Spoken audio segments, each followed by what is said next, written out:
Kaixo arratsaldeon, Tropela elkarteko kideak, etorri gea gaur Bilbora, Espainiako bueltako etapa honen jarraipena egitera.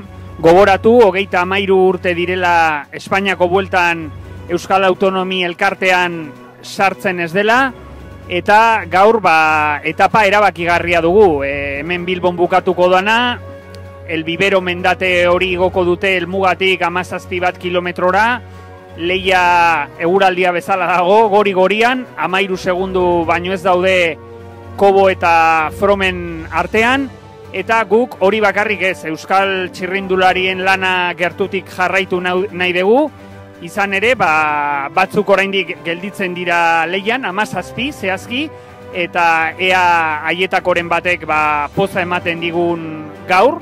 Gogoratu oraindik inongo Euskal txirrindularirik ezin izan duela etaparik irabazi. Eta gogoratu bihar ere hemen egongo gehala, Tropelakoak, Bilbo eta Gasteiz arteko etaparen jarraipena egiten, eta gogoratu ere Espainiako buelta bakarrik ez, Tropelaren kiniela erabakitzeke dagola.